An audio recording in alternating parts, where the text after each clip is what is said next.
So hi friends, welcome to Kashi dot all in one. तो आज के कुमकुम भाग्य एपिसोड में रिया, उसकी बुआ और संजू यह प्लान बना रहे होते हैं कि वे प्राची के घर से कैसे ऑफिस के पैसे चुराएं और उसको सबकी नजरों में गिरा दें।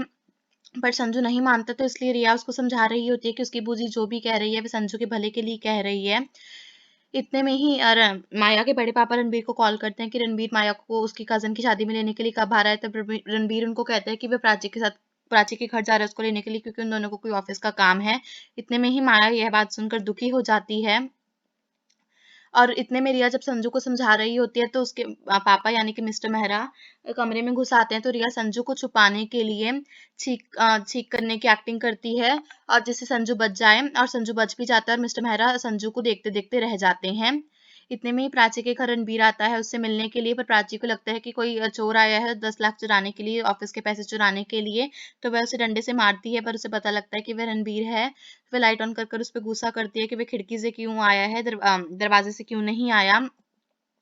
इतने में प्रज्ञा को लगता है कि कोई चोर आ गया, इसलिए वह घबराती हुई प्राची के कमरे के बाहर जाकर उससे पूछती है। और इतने में प्राची और रणबीर हड़बड़ाहट में गिर जाते हैं कि और जब प्रज्ञा प्राची के कमरे में आती है, तब प्राची रणबीर को दरवाजे के पीछे छुपा देती है और कहती है कि कुछ नहीं हुआ। इतने में ही संजू और उसकी गैंग प्राची के घर आ जाते हैं पैसे चुराने के लिए। और सबको लगता है कि चोर कहाँ गए, सब ढूंढ रहे होते हैं कि चोर कहाँ पर है। इतने में प्राची सोच रही होती है कि रणबीर कहाँ पर छुप छुप गया। और इतने में ही एपिसोड खत्म हो जाता है। तो friends, thank you for watching the video. Please like, subscribe, comment, share and press bell notification, और बने रहिए कल के एपिसोड के लिए।